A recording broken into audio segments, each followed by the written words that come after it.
If you feel wired but exhausted, anxious for no reason, or like your brain never shuts off, your nervous system might be stuck in survival mode.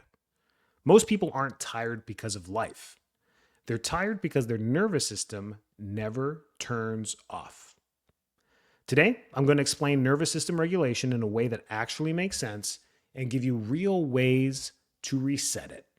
Welcome back to Living a Full Life podcast. Thanks for tuning in. I love each and every one of you. Our nervous system is such an amazing thing that God gave us, the universe gave us. We can actually tap into the universe with this nervous system. It's amazing. And the coolest part about it is you don't even have to think about it. It works on autopilot. There's an entire division of the nervous system called the autonomic nervous system, the automatic nervous system. You don't even have to think about it. It just does everything. Breathes for you, makes your heart beat. You don't have to think about it. It just works. It's pretty amazing. It's what got me into my profession in the first place. I'm like, how does this all work? Medicine didn't care for it. So that's why I ended up going into chiropractic, because that's all they care about is this nervous system. And we're still learning. We barely know anything about it. I remember going through school and they said there's 11 or 34 billion cells in the body. Nope. Nope, not even close. Like 11 trillion was the newest one that I heard. So that was only less than 20 years ago that people were teaching 34 billion cells. There's 11 trillion cells in the human body. Crazy. I think there's like 30 billion cells just in the nervous system. Like, yeah, you want to be wowed. The numbers, you don't know mathematics until you learn about human body physiology and those numbers. You're like, that doesn't even make sense. Those are like so many zeros at the end of everything. Unbelievable. So there's always been stress on our nervous systems from the beginning of time. Gravity, everything has put stress on us. But modern day stresses are a lot more to talk about. We do have more stress on our nervous system, and that's maybe why a lot of people feel the way that they do. The phones, new cycles in life, busy schedules, constant stimulation everywhere. There's screens everywhere. We're bombarded with information. These are all modern day stresses. This isn't about avoiding stress. This whole podcast is not about that. It's virtually impossible to avoid stress. It's about teaching your body how to handle stress. I remember a chiropractor a long time ago, at one of it, Patrick Gentempo, was talking about gap. And I memorized it. I know the whole thing. I know the pyramid and everything that he talked about. What a great theory. It's not in any medical textbook. It was the way he defined your general adaptive potential. And I was like, that just makes sense. He's like, the wider your general adaptive potential is, the more stress you can handle within it, kind of like a glass filling with water. If stress is the water and you keep adding water to this glass, it's going to fill up and overflow, and it's going to overstimulate us, and we're going to overflow and become paranoid, anxious. We're going to shut down. So he's like, instead of the what, it's always going to rain. It's going to monsoon sometimes. It's going to drizzle. There's always going to be water. There's always going to be stress. Is it smarter to try and avoid the water or to change the container? And I loved it. It made such sense. The bigger the container, let's get rid of this glass, this 8-ounce glass. Let's go get a pitcher, a plastic pitcher. Or instead of the pitcher, let's go get a wheelbarrow. Or instead of a wheelbarrow, let's go get a drum, like a barrel. And now, if we're a barrel, we can handle a lot more stress. And I loved it. I was like, that makes more sense. Tell me more about that. And it was just a great way to understand how our nervous system, our general adaptive potential, and it pretty much explains longevity. The better our GAP, general adaptive potential, the more we can handle stress. The more we can handle stress, the longer we can handle stress. And it's a theory towards longevity as well. Made perfect sense. So the nervous system has the autonomic nervous system, which is broken down into two sides, the sympathetic and parasympathetic. It was taught in high school biology, if you remember, rest and digest and fight or flight. Sympathetic is fight or flight. Parasympathetic is rest and digest. I'm from Western Canada in the Rockies. So the bear comes around the corner. You and I are hiking, and my heart rate goes up immediately. My blood vessels vasodilate. I got blood flow going to my muscles immediately, and I'm like, I'm out. And I start running. Your sympathetic nervous system, you're subluxated. You need to see a chiropractor so bad. You have so many subluxations in your spine, and it's like you're slowed down. You're like, is that a bear? And like, I'm already 400 yards down behind you down the path. And it was great knowing you. It was nice. Good. I hope you enjoyed your life.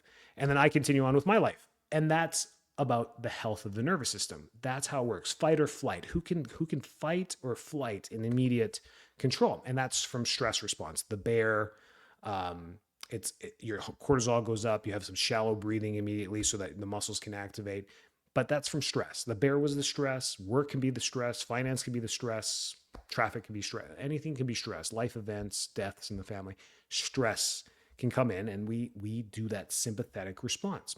And in moments in time, it serves us. But living too sympathetic for too long, it's like pedal to the metal. I can't continue running down that trail forever at that speed. I'm gonna have to slow down. I mean, I'm gonna burn out. I'm gonna have to slow down at some point. The parasympathetic nervous system is the rest or digest. When we are not in sympathetic mode, we are resting, repairing, digestion, we're healing and recovery. This is usually at night when we sleep. We're in full parasympathetic mode, and we're resting. And we're supposed to swing into that side a little bit to truly repair.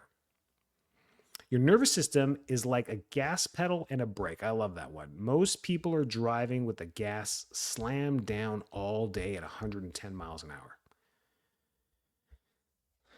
So, in our philosophy, we believe in the brain body communication in the chiropractic, and the spine and nervous system function is completely tied. Your nervous system runs through your spinal cord. Your brain is in a bowling ball, it's in your cranium. There's not much you can do to influence the brain externally or physically. What you can do is you can chemically influence it, and mindfully. Holy smokes, the mind and how you think and gratitude and prayer and all the things that you can do to help stimulate that brain. Absolutely, there's ways to do that too, but regulation matters for healing, and that's the whole point of this podcast. If we can learn how to tap into some regulation, we heal better, and if we heal better, we feel better. This is some signs of how your nervous system is dysregulated, and many of us are. I'm going to put up my hand for a couple of these things too. It's life. We have to embrace that. We're always tired, but we also can't sleep. We're like, I'm exhausted, but when I go to sleep, I am a horrible sleeper. That's a dysregulated nervous system. It doesn't know whether you're going into parasympathetic or sympathetic. You're just pedal to the metal all the time. That's why you're tired, and because you're pedal to the metal, when you finally rest and you put the car in park, yeah, you put the car in park, but you left your foot on the gas pedal. Now all your family hears is the car revving in the garage. They're like, why is dad revving the car? Is he going to drive through the wall? Like, what's going on? It's just pedal to the metal all the time, even when you're in park. That's what's being stuck in parasympathetic or in sympathetic mode.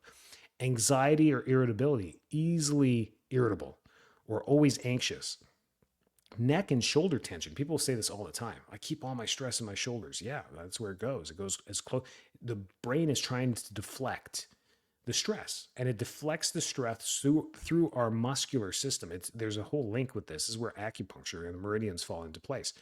It puts it into the tissue because it deflects it from the brain. It's like, listen, we can't constantly mentally stress about this. Let's turn it into a physical component so that we can keep focusing on letting the heart beat and the lungs breathe and all the important things.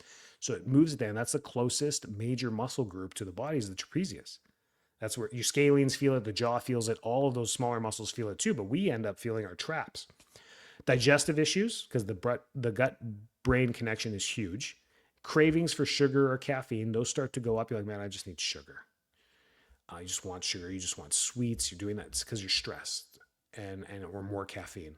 Feeling overwhelmed by the small things. Small things. Kids come home, they forget, some homework at school, and you get stressed because they forgot it. But really, it's their life lesson to learn how that works. This isn't weakness. It's physiology. You're not weak. We're drained. Life's tough. Life's tough. We know it is, and we're here to help. I think everyone feels worse right now. It's been depressing since COVID. Honestly, like I'm like, am I getting old and grumpy? Like, what's going on here? Is it politics? Like, why am I just getting grumpy? No, there's always been politics. It's post-COVID. Like the world has truly mentally changed. Like how we treat each other, how we look at one another. People are now a nuisance to one another. The community was there. When COVID happened, it was about us. It was about community. We were swinging towards community. That's why at that time, from 2015 onward to 2020, the global shift mentally was back to community. We started getting together again, and we can talk about politics all we want, but that's why protests happened. People gathered together. There was a community thing that was happening there. And then post COVID, we're swinging away from that. We're still in a little bit of community, but we're swinging away back to me again, which happens over history, like generational. We swing in and out of these collectively as society, as people. We collectively move out of us and me, and then we go through times, and you can see it. There's graphs that correlate with this, both economically, societally, social service wise. We'll see spikes going up and then going down. We're moving towards me again, and then that's why everyone is just so stressed again. We don't have the shoulders to lean on like we used to, right? You used to be able to put on a mask and then feel like you were part of something, part of a movement. You're like, okay, we're all doing this, right? We're all wearing our mask. Good. I'm part of something. That was community. And now, it's not. So the constant notifications we get on our phones, our email, it's unbelievable now compared to any time before. I remember when there was like, oh man, I have 200 unread, unopened emails, like 15 years ago. Man, I got to open up these 198 emails. Why are they even in there? I should clean this up. I have 29,000 in my inbox right now. 29,000. I'm not going to ever touch them. Like, I just got to go in one day and delete them. Constant notifications, artificial lighting everywhere, lack of movement, emotional stress and informational overload, overtraining or under recovering. These are all the reasons why we feel stressed all the time. Your body thinks it's being chased by a bear, but it's really just emails and blue light. Here we go. You ready? You're ready. This is how we regulate it in 2026. This is what you can do. Morning sunlight. When you wake up in the morning, doesn't matter if it's right at sunrise or an hour after, it doesn't matter. You open up the blinds and you get some sun right to, you know what's most important? Where it should go. People think their skin for vitamin D. That's when you can directly be outside, not blocked by a window or a screen or anything. That's outside, like I think at the beach or the park, and it's hitting your arms and your face. That's the vitamin D. Your retina, your eyes. Don't look directly at the sun. But looking outside and just look and getting that photonic energy to the retina, that is what we're talking about, that morning sunlight and early movement. Walking, like waking up, brushing your teeth, going downstairs, and just taking the dog out front and walking down the sidewalk a little bit or in the backyard or wherever you can, just a few moments and just moving and then going for a proper walk after. Slow nasal breathing, slowing down our breathing once a day where we focus on breathing 4 to 5 second inhale and a longer exhale. Because if you time yourself right now, you'll see 2 seconds in, 2 seconds out, 2 seconds in, 2 seconds out. We live our life like that. It's called shallow breathing. But if you watch your 4-year-old when they sleep, watch them. I know it's kind of creepy, but watch them. They're cute. They're lifelong memories watching those little cute faces. Watch them for just a moment when they're breathing. Look how big their belly expands and comes down. In and out. Almost at times it's like they stop breathing. But when you look closely, they're not slow. They're doing perfect breath rhythm where they breathe in, fully expand their lungs, and it's like, are they breathing anymore? They are. They're slowly exhaling. They take like this 4-second breathe in, and it's almost like a 8, 9, 10-second exhale at times. And then they go back into this 4 seconds in, 4 seconds out. It's cool. And you'd be like, I want that. You should want that. That's what it's all about. But taking time during the day in a seated position where you just focus for 30 seconds, 60 seconds, taking just this breath of expanding your rib cage to bring in as much air as you can, and then slowly getting it out. Just retraining the parasympathetic nervous system. Be like, hey, do this at night when I sleep, because it's out of your control. It's the autonomic nervous system. It signals safety to the brain when you do that. Automatically decrease immediately. If you could do a live cortisol test, blood or saliva, you immediately see a decrease in cortisol when people stop and focus on their breath. This happens. They talk about prayer, meditation. It's not about the system that they're using. It's their breathing. When people stop to pray or meditate, they naturally change their breathing They naturally take a deep breath in and slowly breathe it out. It's just part of that breathing cycle. Reduce stimulant overload. Coffee timing, doom scrolling. You got to prioritize these things during the day. Caffeine before noon, scrolling in the afternoon, no scrolling late in the evening. There's so many different things when it comes to the scrolling, the information you're getting, the dopamine hit that you're getting, drooling over whatever you're watching before bedtime, not good for the brain. Chiropractic and physical input. Adjustments, mobility, and posture awareness directly influence the nervous system, the cerebral spinal fluid motion, and circulation overall. If you're having a tough time regulating your nervous system, above supplements, above nutrition, above anything else, the fastest and most effective thing you can do is get adjusted. Spinal adjustment by chiropractic techniques. Chiropractic techniques are taught under nervous system regulation. They're all based on nervous system regulation. Gross manipulation of the spine for mobility and flexibility can be done by PTs, some massage therapists, the barbers in India. You see those on Instagram all the time. They can do a nice Steven Seagal move on your neck for sure. That has nothing to do with your nervous system. Probably going to hurt your nervous system, make it more stressed. But the chiropractic techniques that we use, all chiropractors, are based off neuro response.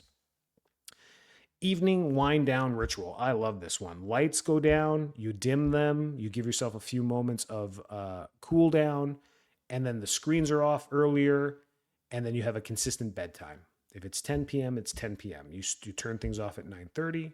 You do a little wind down, grab a couple sips of water, go use the bathroom in a dark house, get to the bedroom, take a few moments. Maybe that's where you breathe a little bit in and out, and you have this wind down, and then you roll over and you take a few minutes to fall asleep. My wife's always like, how do you fall asleep in under 5 minutes? Like, what's going on? I'm like, because I'm ready to go to bed. Like, I've done this my whole life. It's the same bedtime. Any of you have kids? Like my 11-year-old has had my kids have had the exact same routine every night. 11 years. My oldest daughter doesn't know any other routine. 7 p.m., we go upstairs, start getting ready for bed. That means bath, brush teeth, get into the PJs, lie down. She gets to either read a book, watch a YouTube video, or whatever she wants to do right before bed with her lights dim. And then we just put down the girls. And then by 8:30, everyone's asleep. That's been their entire life. And I'm going to try and do it until they're 29 because I have daughters, so got to protect them.